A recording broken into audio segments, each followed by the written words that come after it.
We are the year one off season, our second off season with this franchise, looking to fill in some gaps in this roster and start attracting some more big talent as we look to make a competitive push for a wild card spot this year. Our past year, we did our job. We wanted to be around 500. We finished exactly at 500. Good jump from some of our younger players, some good contributions there, and we're looking to do the same. Just add in some more pieces to help make this roster more competitive while allowing our younger players to grow and continue to find their way here in the major leagues. So we've gone through the 40 man. We've already awarded the ARB.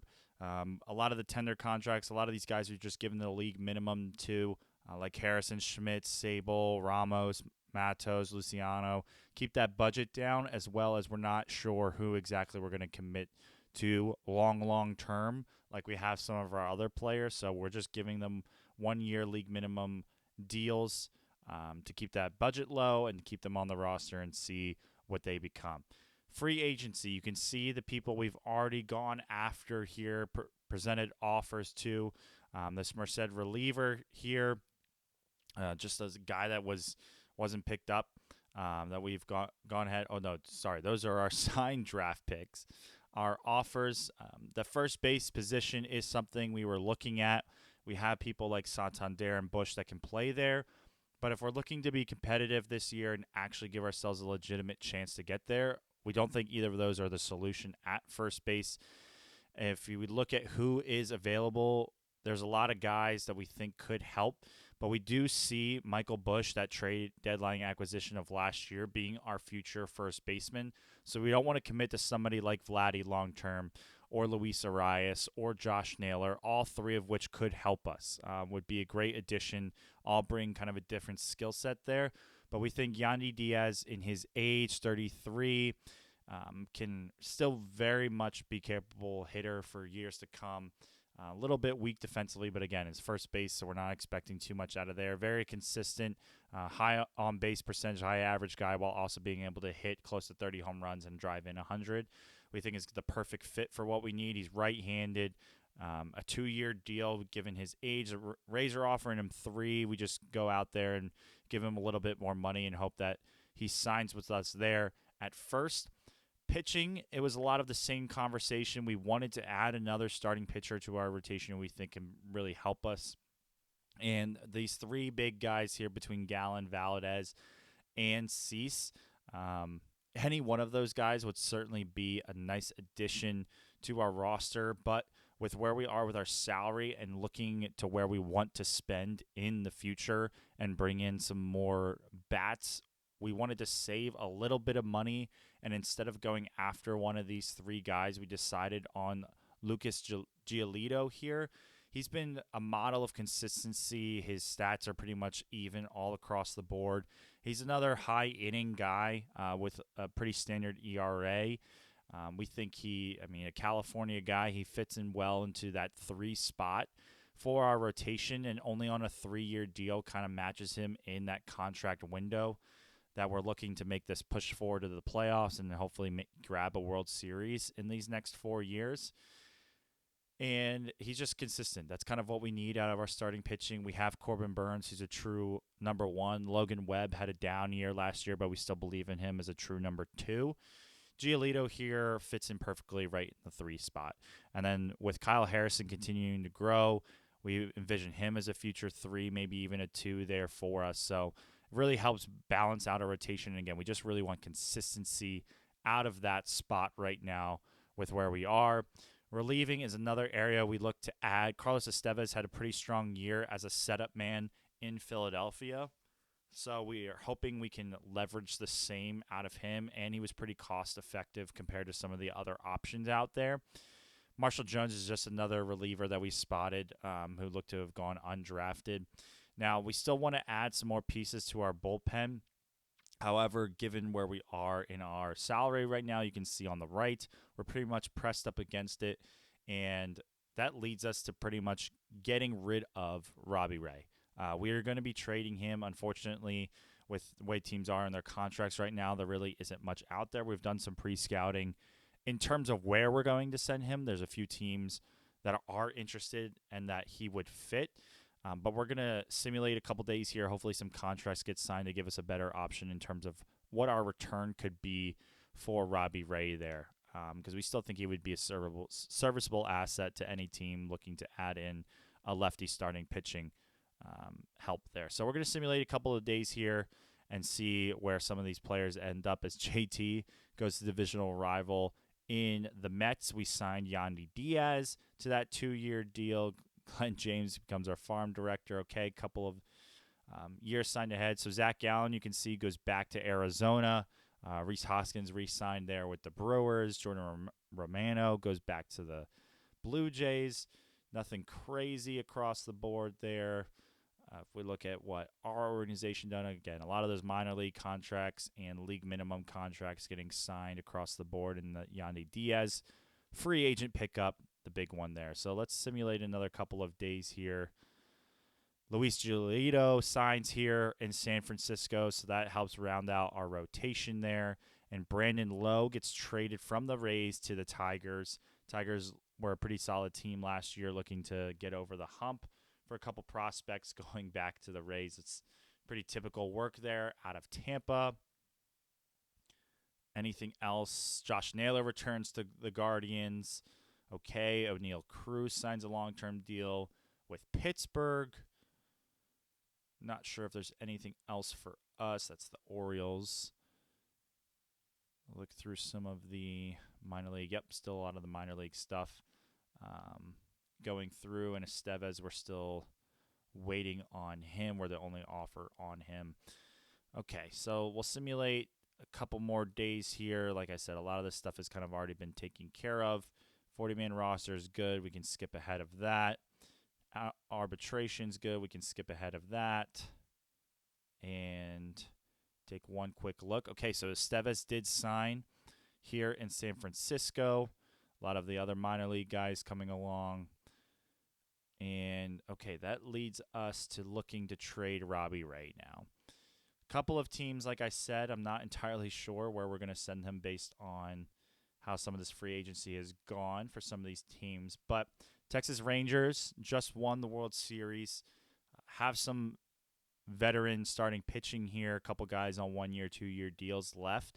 So Robbie Ray kind of fits that contract window. They have an enormous amount of budget still. They're looking for starting pitching. We think it's a good fit all around for both teams here. And we do need relieving help. And someone like Mitch Bratt, a young lefty, we think could potentially make a push onto the major league roster. So we liked him in the deal, as well as Logan Porter, a catching prospect, 29 years old, pretty solid defensively. We don't really need another catching prospect, but we don't have anybody else in the system outside of Bailey and Sable to really help our team. If we get an injury, we will need somebody to fill in there. So Logan Porter's at least serviceable in that way, and we don't think we're asking for too much here from the Rangers. For Robbie Ray, we know that contract's a bit steep, just picking up a potential depth reliever and depth catcher there. Definitely pieces that the Rangers can replace on their own. So we think this is a good trade all around for both sides. So we're going to go ahead and go through with that deal. Now, we're not done yet. We were looking at some of what was available based on some of the other teams, and we do need to improve the bullpen. We do need a lefty reliever. And Aaron Bummer here from the Braves got 1 year left on his deal as another California guy, like his pitch mix. Definitely think he would help, and in terms of what was available in free agency for this position, there's really not much. So him being on the block is something we're interested in, and we're just going to ask the Braves, what are they wanting for Aaron Bummer? So starting pitching prospects looks to be what they are after more than anything. Of course, we could give them a bum there, kind of nobody. What do they want more? They kind of want outfield help. This Palmeiras guy has pretty decent numbers. He's 24 years old. We have a plethora of outfielders to work through. We're willing to part ways with him, and we'll sweeten the deal and throw in another starting pitching prospect here because Bummer's a proven reliever, and we don't kind of want to cheese the system in that way. Sometimes they don't ask for what you think would be truly valid. So we'll throw in Seth Corey as well, a lefty starter. Decent numbers there. Probably won't ever make our major league roster. So we're willing to part ways with him there and see if we can just bring back somebody to fill in that roster spot. Potentially Adam Meyer, all around righty. Yeah, we'll throw him in. So we'll make that deal there to grab Aaron Bummer, lefty reliever. We think helps complete our bullpen a little bit there. So after those free agent moves and those trades, we can kind of look at how our roster's shaping up. So starting pitching wise, you got Burns, Webb, Giolito, Harrison as your clear four. That fifth spot kind of up in the air between Hicks and Birdsong. The other one would probably be the long reliever there. Wissenhunt is probably going to spend another year there in the minors. He'll grow. He'll be a dominant, true number one there. We also have Tristan Beck, who continues to pitch well when he gets called up. So that is an option for us if we want to move him up as well. For our relievers, our bullpen, we've got Bummer now, Lopez and Barlow from last year. Mitch Bratt, like I said, might make a push just because he's a lefty. Dabovich pitched well in his limited appearances there. Stashik has been pitching well in AAA. It's not lights out, so we certainly could look to add another reliever here, as well as we have Duvall as our closer and Estevez as our setup man there. Patrick Bailey and Blake Sable now as our catchers. Same thing as last year. Now you pick up Logan Porter, who can be a true AAA catcher there. Yandy Diaz, your everyday first baseman, with Michael Bush being a bench bat for you. Theo Estrada will stay at second. Castro will be a depth guy there as well. We have Chapman as our everyday third baseman. Rojas and Casey Schmidt, kind of versatile utility players, will probably be on the bench as well with Michael Bush. And then Luciano here as our shortstop. Outfield, we have Brandon Marsh will probably get the everyday start there in left field versus right-handed pitching. Young Hooley's our center fielder.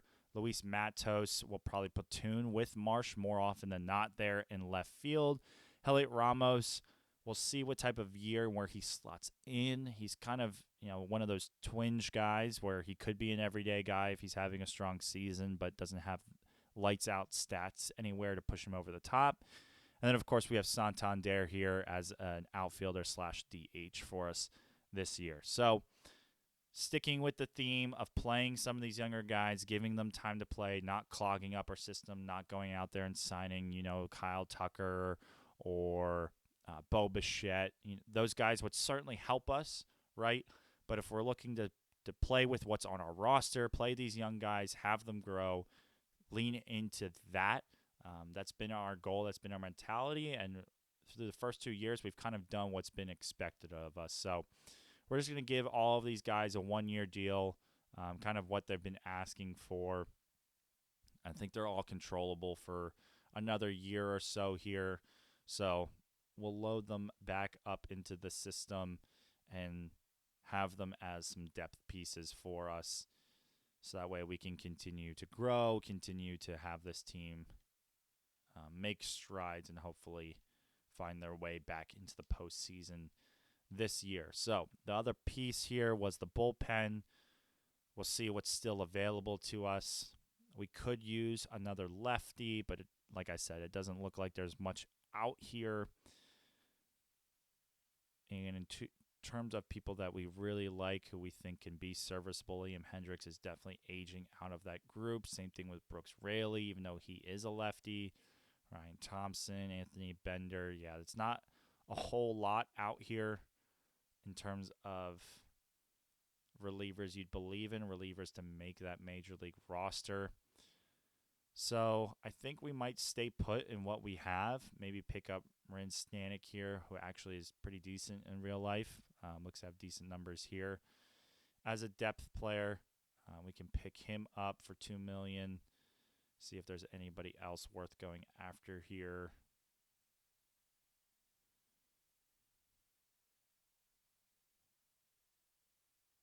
And it doesn't look like it. So I'm pretty happy with that if that's what shapes up to be our roster for this year.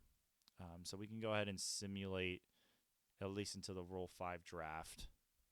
This is Brandon Rogers, signs there in St. Louis. Kyle Tucker, the big name. Have to lose that beard going to the Yankees. So that's a big pickup for them. Out in right field, they lost Soto, of course, 2 years ago. So now they add Kyle Tucker into that mix. Everybody's been tendered and qualified. Keep simulating. Christian Yelich traded to the Red Sox for Trevor Story and Braden Montgomery. That's a big-time trade there for Boston. And Mitch Keller signing with the Cubs, another guy we were looking at. Ren Stanek took the Reds offer. Okay. Draft lottery, we can go ahead and watch it since we weren't in the playoffs this year. Slim chance to make a move up. But you never know.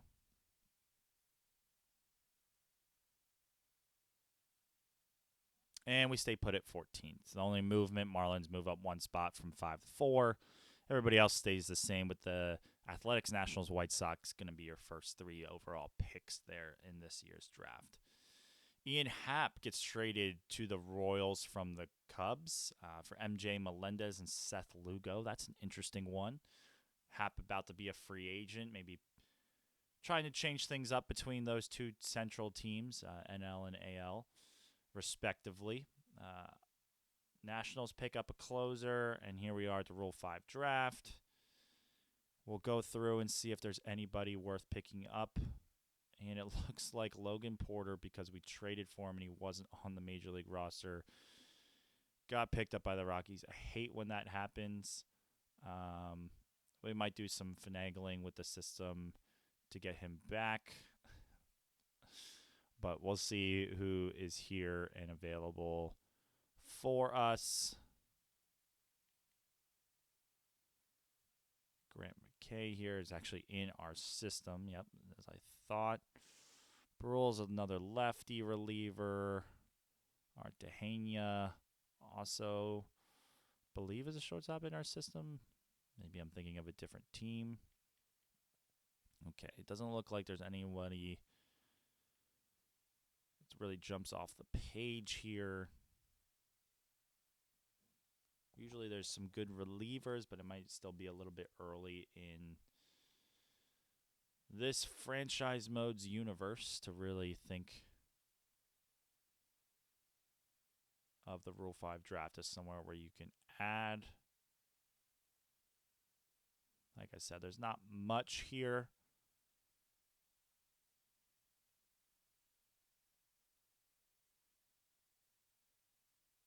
Okay, yep. So we're just going to simulate through this, and I'm going to go ahead and get Logan Porter back on our roster. Okay, we got Logan Porter back. We just traded some minor leaguers over to the Rockies, just some pitching guys, nothing crazy, just to bring him back to get that taken care of. We'll simulate through the end of this month and take a quick look at free agency and see if there's anything out here that we still need to add to fill in our depth. So it looks like we could use a shortstop, maybe a first baseman as well. And that will probably be it. Maybe another pitcher. A couple of relievers maybe to bring in, just some guys for cheap.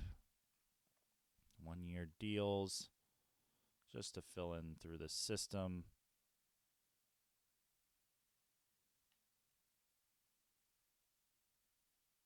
Okay, there's 2 relievers. We'll go get the shortstop.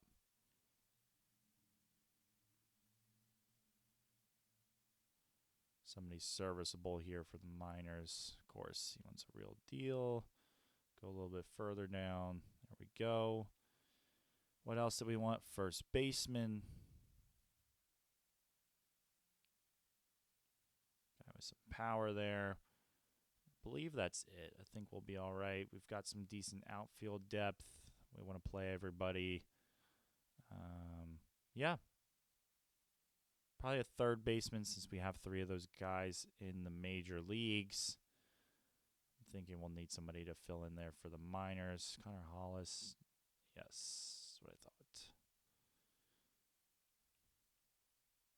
Okay. That should take care of that. Michael King going to the Mets. Ryan Helsley going to the Tigers. Luis Arias signs with the Cardinals. So they get him and Brandon Rogers to help that right side of the infield. Bo Bichette, 6 years at just under $8 million. It's a crazy contract for the Twins. Pick him up. Austin Hayes to the Nationals, collecting his NL East jerseys. Okay, transactions, Giants. Looks like we got everybody here. So we know a couple ARB guys. Don't think there's anything else in free agency for us. Vladdy's still waiting to sign. Devin Williams, Clayton Kershaw. A couple of guys out here. Still looking to sign. Kershaw goes to the Guardians. That looks weird. Devin Williams signs with the Dodgers, so the rich get richer. Ozuna to the Guardians, and Vladdy to the Mariners. So the Mariners are doing everything they can as Mullen signs with the Pirates to put together a team that can hit. We'll take a quick look at their roster here. They've made some moves these past few years. So they still have quite the starting rotation. Luis Castillo, Logan Gilbert, George Kirby, Ryan Wu. Your top four, fifth guy can be any one of those guys. Decent bullpen. Still with Munoz as their closer. Cal Raleigh still their catcher. They add Vladdy as their first baseman. They traded for Nico Horner last year. Third base, a little weak for them, but they have Adames who can play there, who they signed last year as well, along with J.P. Crawford and Cole Young coming along. Randy Rosarena in left field, Julio Rodriguez in center field, and Juan Soto in right field. So the Mariners should be a good team this year. I mean, there's not a lot of holes on their team. They have 3 workhorses of starting pitching. Their lineup looks to be pretty long now. So we'll see if they can make the push. I think they were in the playoffs last year. And so we expect a lot of the same again from them. $21 million in cap space here. No one really we want to go out and add amongst those guys. So let's just get to spring training here. And like we did last time, we're going to close out here with... Actually, we're just going to end it here. We're not going to do any gameplay. I know this is kind of a quicker video, but this is the off season. We just want to focus on the full regular season. Come next video, we'll have all the lineups set, ready to go. The team currently ranks 9th to start a spring training, so you like to see that. We'll just give a quick tease to some of these other things that we usually don't talk about. So some of the top prospects here across the league. We'll see if we have anybody slotting in here. Bryce Eldridge, 23rd overall. He's 20 years old, 71, two-way player. Had a pretty good year last year from both sides. So that'll probably be it for us, I would assume, yes. So feel free to pause the video there along the way and look at some of the top teams, who has the most prospects up there, who has the most here in the top 50, as some of those teams are really looking to have some of their young guys contribute, as are we. So next season, we'll go through a lot of the simulation. We'll probably take it up to the trade deadline again, unless there's something impactful that happens, of course, in the middle of the season. Lots to cover in that next video, and it's going to be a pretty impactful year for your Giants because there's a lot riding on this year 3 of the GM role. We want to be in that playoff push, so we'll see if we can get it there, and we'll see you in the next one.